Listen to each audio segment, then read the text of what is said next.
Don't forget to like and subscribe to stay up to date and help the channel grow. We really appreciate you spending some time with us today. And now, on with the show.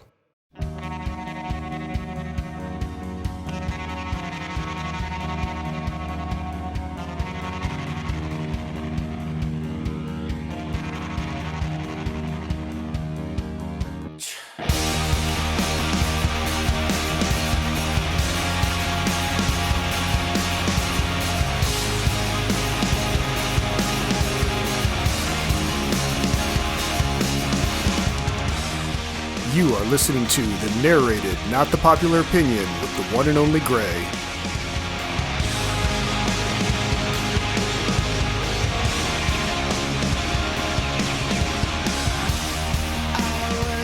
Greetings, opinion nerds. It is I, the one they call Gray, and today we're asking, what was that all about with director Ridley Scott's classic sci-fi noir Blade Runner in the gray area coming up right now.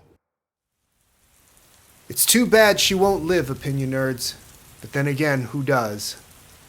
In 1968, writer Philip K. Dick released the strangely titled Do Androids Dream of Electric Sheep, a science fiction novel about a bounty hunter named Rick Deckard taking on a contract to retire or destroy a group of Nexus 6 androids from the Rosen Corporation. He does this to earn enough money to buy a living animal as a status symbol to replace his electric sheep in a post-everything-bad-happened world. Along the way, he encounters challenges to the concepts of identity, empathy, and the very nature of the human experience. The book is a unique read, full of the kind of vivid imagery and bizarre ideas that Dick was known for. In 1977, writer Hampton Fancher had adapted a screenplay from the book, which by 1980 had managed to snag director Ridley Scott's attention as he looked for a project to distract himself from the recent death of his older brother.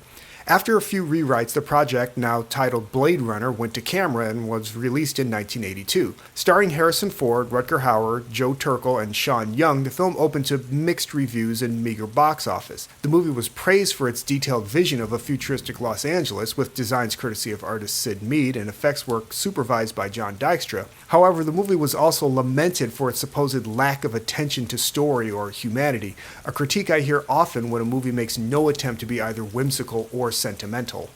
To summarize the plot, in the then-future world of 2019, man has colonized nearby planets with the help of replicants, genetically engineered humanoid biomachines that are illegal on Earth after a violent off-world uprising. Whenever one appears, a Blade Runner is dispatched to put an end to its existence. Since the replicants are not considered human, their deaths are not considered murder. It's called retirement. Rick Deckard, played by Harrison Ford, a Blade Runner himself retired, is contracted back into service to take out a group of highly advanced Nexus 6 replicants that have stolen away to Earth in search of a way to extend their genetically programmed 4-year lifespan. In the course of his investigation, Deckard is introduced to Sean Young's Rachel, a replicant gifted with human emotions who doesn't know she's a machine. Deckard soon finds himself falling in love with the beautiful Rachel, but must finish the job of dispatching the murderous Nexus 6 Roy Batty, played by Rutger Hauer, while coming to grips with the fact that, one way or another, he and Rachel may not have much time together. The movie had a difficult production. The director and star had a rough time getting along, and the film shot for 50 long and wet nights, and the production eventually went over budget. Famously, the movie was taken from director Scott after a few dismal test screenings told the producers the movie was dark, bleak, incoherent, inhuman, pretentious, cold, lifeless, and just plain boring. The producers banged out a cut of the film that was significantly different from Scott's intent, tacking on a happy ending with unused footage taken from Stanley Kubrick's The Shining, and forcing Ford to record a narration that has been deemed by many to have the benefit of being obvious, uninteresting, and unnecessary. A so-called director's cut was released in 1992 that corrected certain issues with the film, including the removal of the narration and the restoration of certain scenes, such as the now well-known unicorn dream. But while closer to what Scott had in mind for his version, this was not actually a director's cut in that it was not Scott's original assembly, and the director did not participate in its construction. However, the success of the release paved the way for a full-scale restoration of the movie, and in 2007, Scott finally finished his film with the release of Blade Runner Final Cut. In the 30-plus years since its release, fans have dug deeply into almost every facet of the film, milking all the dialogue and visuals for any meaning to examine. But mostly, fans have dedicated their attentions to one issue. Is Harrison Ford's Rick Deckard a replicant? The question of Deckard's origins has so dominated the continuing conversation of the movie that it has become the conversation to the detriment of all others, such as what the story of the film is and what the movie is about. That's what we're going to see if we can discover. After all the imagery has been parsed and the individual themes and motifs dissected, we still have one basic question to answer. If anything, what was Blade Runner all about? So here we are again with our boilerplate disclaimer. This time though, I'm going to be a little more emphatic. Blade Runner is a movie that means a lot of things to a lot of people. It's been pulled apart and pieced back together a number of times, both by fans and the filmmakers themselves. I'm not here to kick open the door to anyone's house and take up residence on their couch, metaphorically speaking. What I want to do is put my method to work and possibly add another layer to the conversation. The analysis I make and the conclusions I draw may not fall in line with what you feel or believe about the film, and that's perfectly fine with me.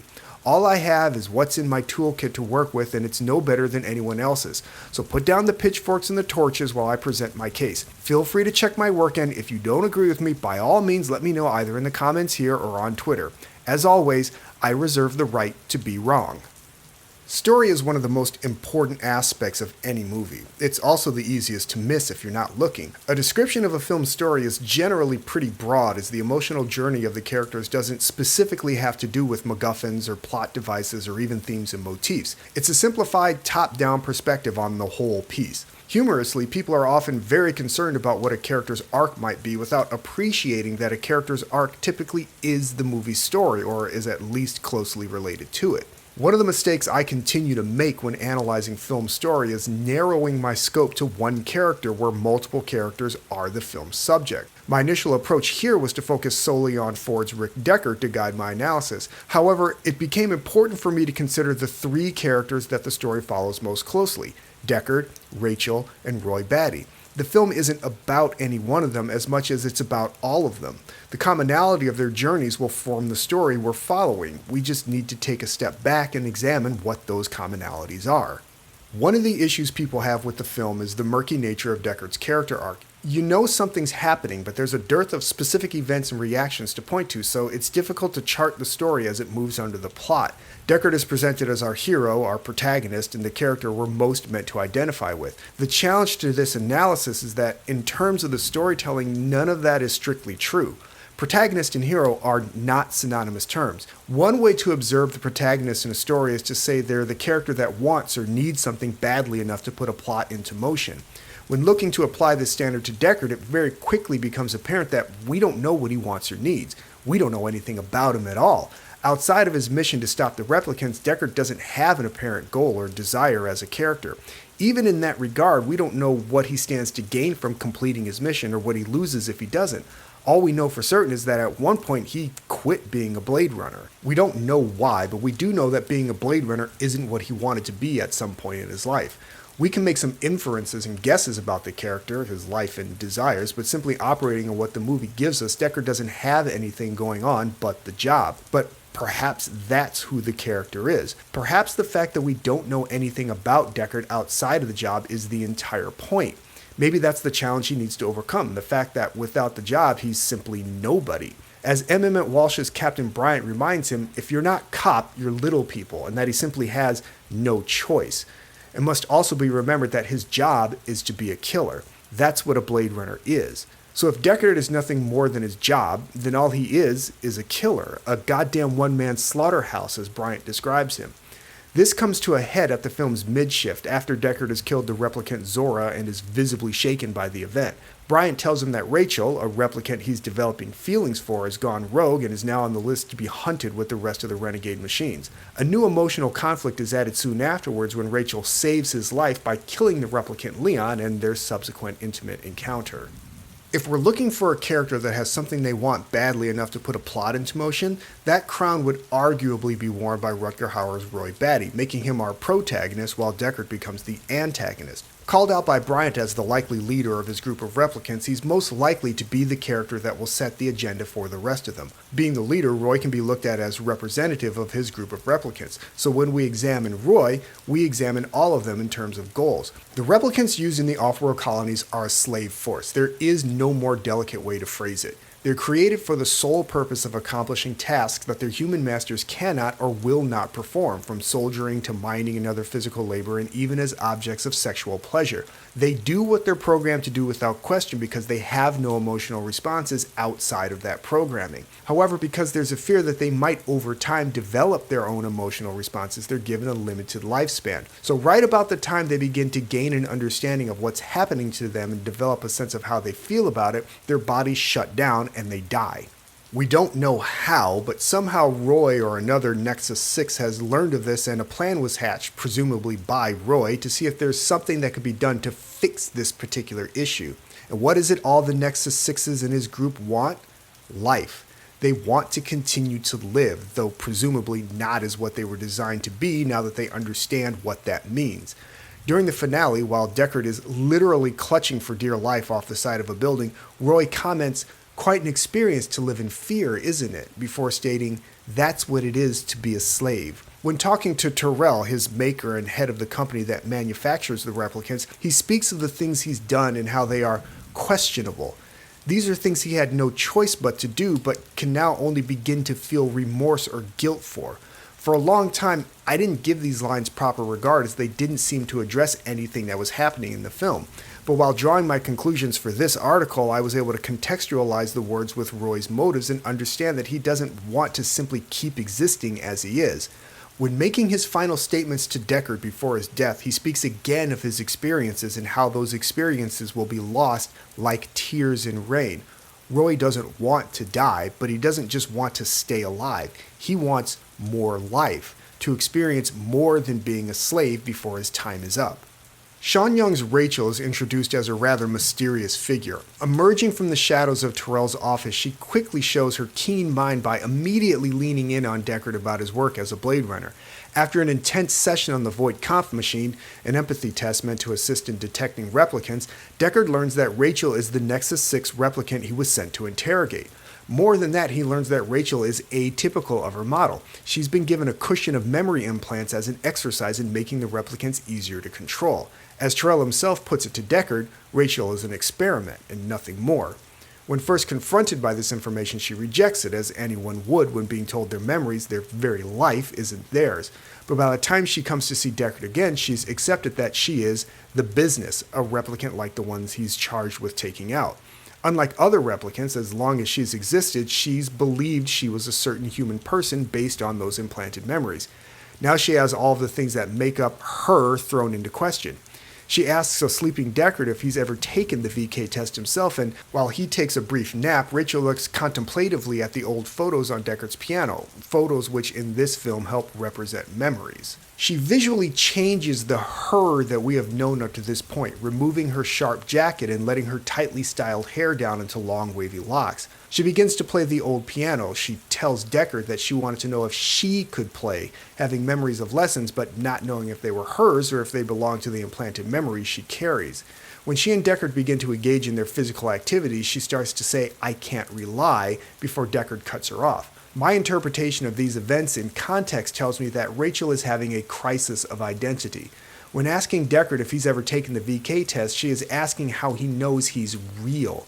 Looking over the old photos is contemplating her own memories, which leads to playing the piano as a test of whether or not she could actually do it or if she just had memories of being taught. And what she can't rely on is her feelings for Deckard because she can't trust whether they belong to her or are part of her programming or implants. This is all highly interpretive, but I believe that the context of the scene draws a clear line through all these points. At the beginning of her interaction with Deckard in the scene, she asks if he would hunt her if she ran, and then later asks him about how long she has to live. Like Roy, this indicates that she wants to live away from where she is and who she has been. Unlike Roy, she isn't looking to extend that life, she just wants to live it as whoever the authentic Rachel is. Now, I wouldn't be able to forgive myself if I didn't mention how very uncomfortable the intimate encounter between Rachel and Deckard is. I'm sure I can interpret many valid story reasons for how it's portrayed, but just by watching it, it simply looks like a sexual assault. It's not meant to be that, but that's how it appears. I personally don't like it, and I would more than likely disregard it if they didn't put story information in it. This is not a trigger warning or a prompt to avoid the scene. I'm merely sharing my feelings on it. The three characters we follow in the film, Deckard, Rachel, and Roy, are all experiencing some variation of the same journey. In this analysis, it may be determined that the story of Blade Runner is about people who want to experience more of life than they have been allowed.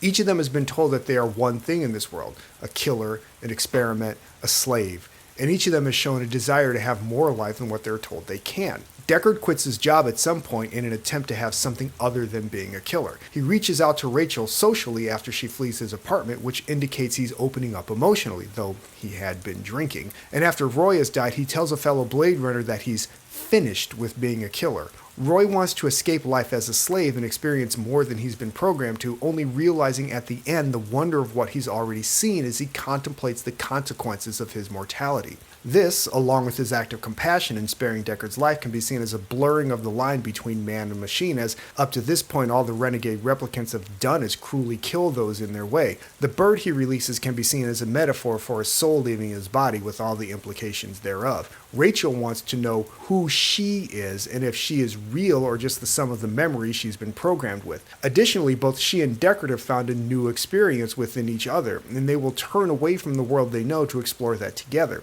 The story of Blade Runner, of people wanting more than their lives seem to allow, can be told in a number of different forms, and that's the beauty of story. The emotional experiences of the characters speak to us because they're universal. The only thing that changes is the scenery.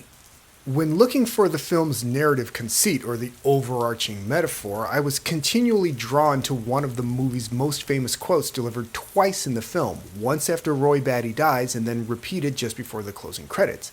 "It's too bad she won't live, but then again, who does?" In my estimation, it's more than just a profound-sounding statement or some Yoda-like piece of wisdom from a character who up to this point has only spoken in a language we don't understand. I believe this is the filmmakers putting a pin in what they want us to leave the movie with, a metaphor in the form of a question asked by a character who's been an empathetic observer of Deckard's throughout the film. Who really lives? Who really fills their lives?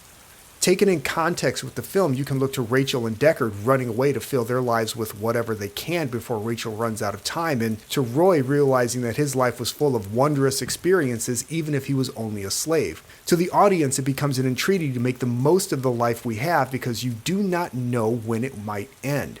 It's an idea very strongly touched upon in the conversation between Tyrell and Roy, as Tyrell tells him, "Revel in your time." As much as I prefer to keep my analysis confined to the world between the credits alone, I feel it important to relate this back to the reason why director Scott came onto the project after having already once turned it down: the death of his older brother. If this analysis is accurate in any way, this could have been either a conscious effort to make a statement or an unconscious confluence of statements in the film that, summed together, make up this singular idea. None of us gets any more time, and we don't know when our lives will end, so make the most of them while you can. For many Blade Runner fans, the question of whether or not Deckard is a replicant is the most important question the film presents. In many eyes, whether he is or isn't radically affects both how they view the film and the character's relationship to both Rachel and Roy. For years, director Scott was ambiguous on the nature of Deckard's mechanical makings, but recently he's planted his feet firmly on the side of the affirmative. Yes, the director says now of the character, of course he's a replicant. However, the film's original screenwriter, Hampton Fancher, says emphatically that Deckard is human. Star Harrison Ford, while acknowledging that his opinion doesn't mean much in the long run, also believes Deckard to be human, saying he thought it was important that the audience have at least one human character to connect with. In the past, I was definitely on board with the idea that Deckard was a replicant simply because it was far more interesting to imagine than having him be just another dumb old human meat sack. However, after diving into the film for this article, I have come to an important personal conclusion. Please remember, these are my opinions based on my viewing of the film. I'm going to present the data that supports these opinions, but I'm by no means telling you that I'm right and you're not. Got it? Good. In the matter of Deckard, replicant v. human, how do I rule? Honestly, I find no compelling or relevant evidence to support the conclusion that Deckard is a replicant. In my opinion, Rick Deckard is human. In the years I've spent with the movie, I've looked over all the clues people say are dropped in regards to Deckard's artificial origins. That replicants collect photos and Deckard has a lot of photos. That Deckard has no life outside of his job, addressed previously in this piece. Deckard never answers Rachel about taking the Voight Kampf test. Deckard takes a lot of physical punishment that would surely be enough to cripple a regular human. The character Gaff seems to be inside Deckard's head with his origami figures, including the unicorn Deckard dreamed about. And at one point Deckard's eyes glow in a way only replicants do, something that only the audience is made aware of. These details can be seen as enough to at least raise the question, and I readily acknowledge that. But with that, it must also be acknowledged that there are major flaws in the logical structure that form the foundation of this approach to the character. To begin with, Deckard not only has a past and a reputation as a Blade Runner, but is considered to have a particular gift for the job enough to have been considered the best. Outside of Rachel, all the replicants we meet are very aware of the fact that they are replicants, but we have no indication that Deckard knows this. If he doesn't know what he is, then his past would need to be fabricated, like Rachel's. If his past were fabricated, it would require Captain Bryant and Gaff to actively maintain the lie, which doesn't wash, as Bryant clearly has an affinity for seeing dead replicants and doesn't seem like he would be interested in maintaining one on his police force outside of the sick joke of it. I also fail to understand the logic of going through the trouble of keeping this fact from Deckard. If he is a replicant, he would be literally incapable of caring about that fact or about the job he's doing. It's also very clearly stated by Terrell that Rachel is a unique experiment in advanced methods of replicant control. The idea is that if you give them a past, not just events, but also the associated emotions, they would be better able to deal with the emotional responses they begin to develop, thus preventing them from going cuckoo when their new emotional awareness threatens to overwhelm them. Rachel works closely with Terrell, presumably so he can maintain watch over her, and we don't know what kind of life she leads outside of that. If Deckard is another such experiment, it would mean that he has, more or less, been let loose in the world unmonitored that we're aware of, which is speculation without the benefit of on-screen information, which makes it irrelevant. There's also the matter that Terrell doesn't seem to know Deckard. This could just be Terrell maintaining the experiment, but since we, again, don't get any indication of this, it's irrelevant assumption. Next, we have the fact that replicants don't get to choose their lives from what we understand. They're still machines and programmed for a specific task that they perform without question, at least until they start to become emotionally aware. If Deckard was a replicant, he would be programmed to be a Blade Runner whether he was aware of it or not, meaning he wouldn't be able to quit unless or until he reached the point where he became emotionally aware. While just developing emotional awareness might not be a crime for a replicant, going off program surely would be. That would be the sign of a machine not doing what it was programmed to do. If his boss knows he's a replicant and has been supporting the subterfuge for whatever reason, unless he's told specifically not to interfere, he would have to have Deckard put down for going rogue. If Bryant doesn't know that Deckard is a replicant, it begs the question, what's the point of creating a machine that can defy its programming? Rachel was an experiment in mechanisms of control, not an experiment in how to make a replicant human. If Deckard is part of the same experiment, then the experiment is clearly a failure, as this replicant became emotionally aware and decided it didn't like the way its job made it feel. That defeats the purpose of the experiment, and that's assuming any of this is true.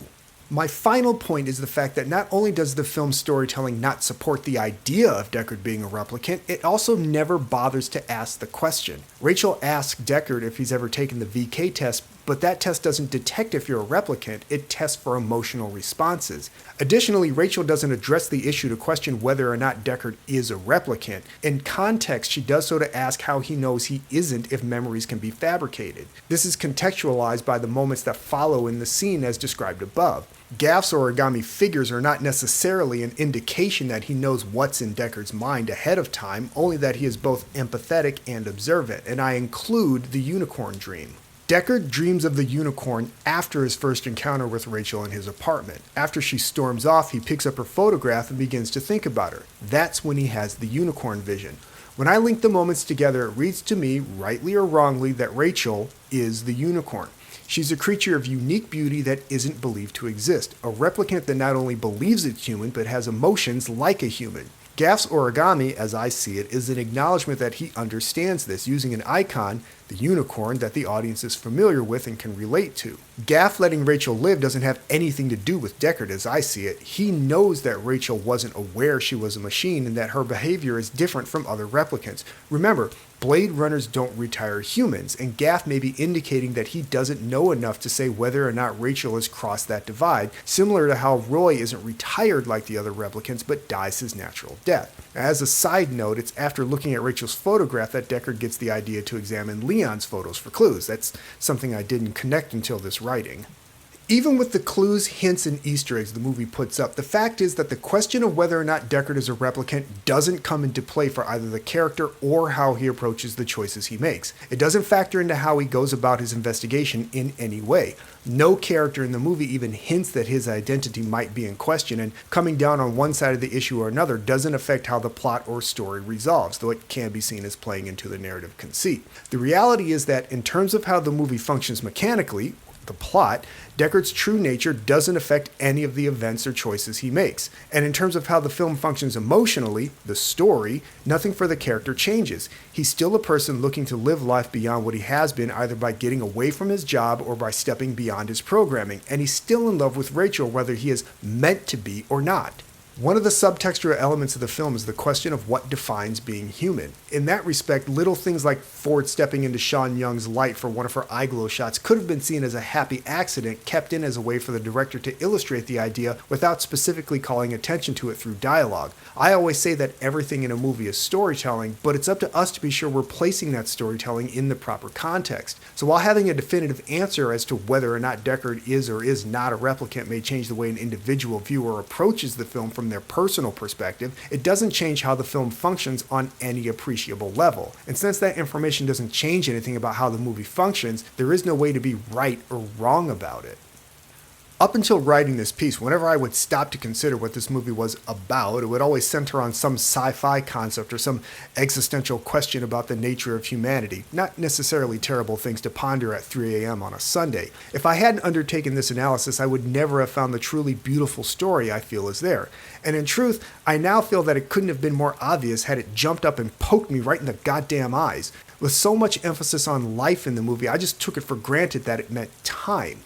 But after looking at the story from each character's perspective, I feel I can relate to the question, what good is life if you aren't living? And just to reiterate, I don't know if any of this is correct. I mean, it feels correct to me, and I think I've gotten all my ducks to row up and salute.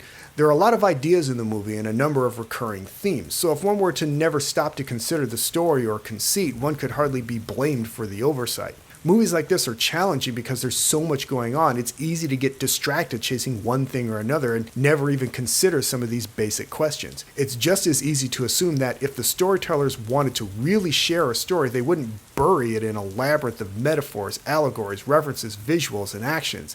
But that's the crazed genius of some filmmakers. At any given time, they look to be about 4 steps beyond sanity and just about to trip. I found myself 3 times obliterating and reconstituting the body of this analysis as my perspective of the film evolved during the process of organizing my thoughts. Getting to the heart of it required me to broaden my focus in a way that I'm sure many of you might have thought obvious, but that's the nature of my journey. Blade Runner is a movie about life, the truth of it, the desire for it, and what we do with it. It's also its own Voight Kampff test, asking if you can empathize with the killer cop in his cluttered one-room apartment, the posh femme fatale whose life is turned inside out, and the machine who's afraid to die before he's had a chance to really live. This article may not move the meter for many people in regards to their own views on the film, but I know I won't ever see it the same way again. Because of this exploration, I have been changed, and change is life.